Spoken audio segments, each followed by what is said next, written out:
Peace, family.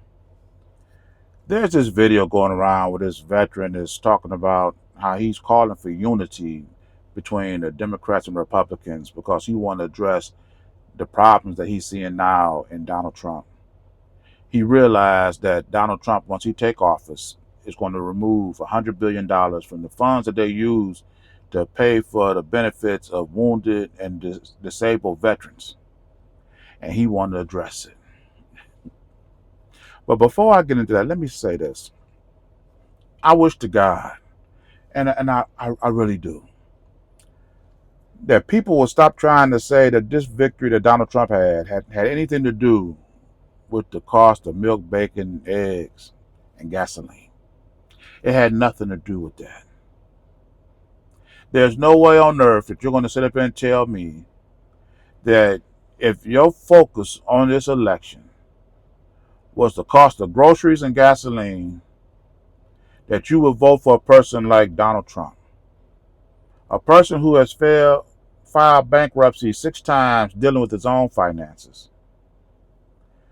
bankrupt several businesses, had his college shut down because he was scamming people, has a history of cheating his workers, not paying them.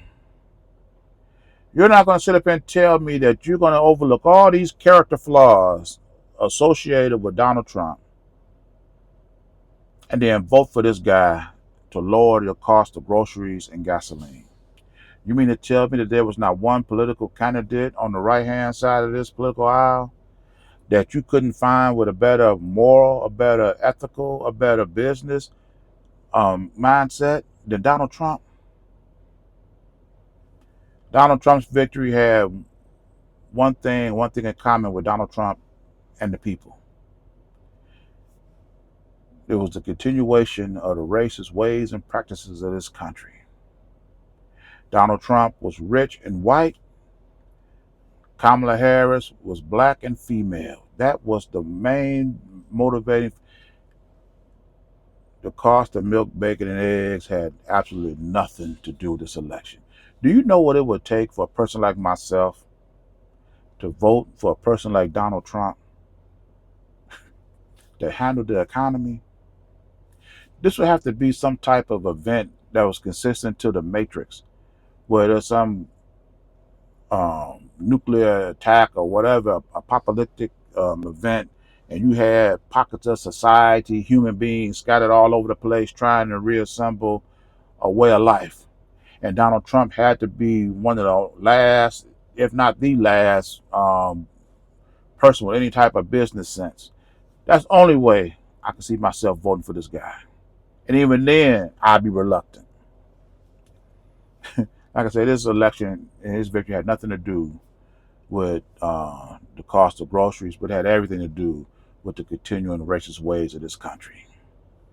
But now let me finish with this so-called veteran.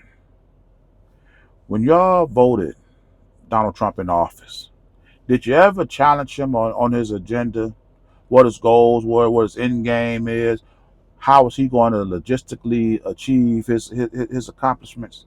Did you question him on anything? If you love this country half as much as you say you do, you're willing to risk your life to defend this country. Why would you vote for a political candidate like Donald Trump? He don't have the morals, the integrity, the honor that it takes to he can't even join the Boy Scouts, ROTC, let alone the military. He's a liar, he's a bully. He's everything that's opposite of what it takes to be a soldier.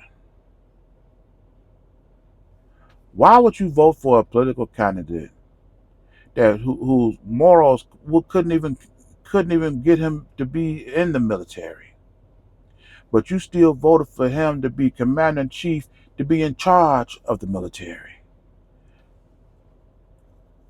How does that make any sense? And it's not like you didn't see this coming. You heard what the man said about why he don't like John McCain. It wasn't because of his politics. It wasn't because of what John McCain did or said.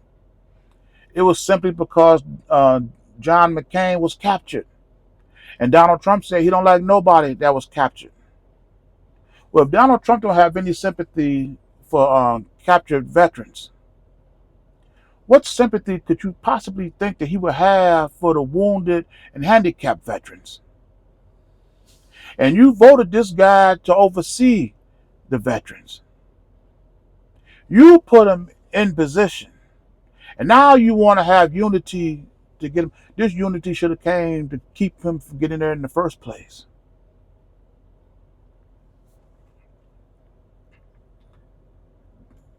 Like I say, if Donald Trump is the most undisciplined political candidate in the world, soldiers, you fight for those who can't fight for themselves. Donald Trump is a bully. He pick on those who can't fight for themselves. He's a liar. There's no honor in this man. He's completely undisciplined, and in no area in his life does this man exude discipline.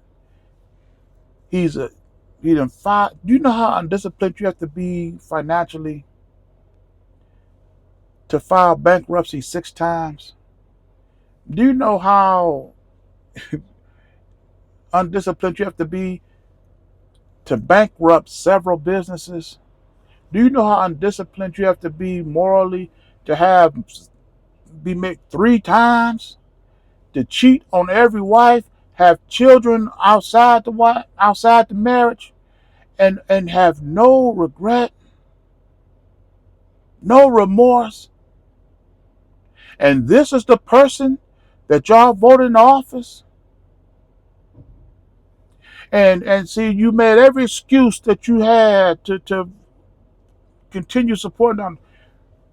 When you talked about how he's corrupt, when you talked about his immorality, his stupidity, y'all said that he wasn't perfect, that God used everybody, even sinners. Well, if God did use sinners, name me one sinner that God used, that this sinner turned around and empowered other sinners. Donald Trump, who's been convicted of sexual assault himself, his whole cabinets that he's selecting, several people have sexual improprieties in their past. This is a sinner that's empowering other sinners, and you are okay with it. But because now Donald Trump's plan is to take away this money from the veterans, and now it attacks you personally, now you want to call for unity. Black people, we're going to sit this one out and let white people handle their own white business. And if you veterans, if you are half as angry as you claim you are, why don't you get some unity amongst yourselves? Because y'all the ones that voted Donald Trump in the office. I'm quite sure there's at least one of you that's capable and skilled enough to get him out.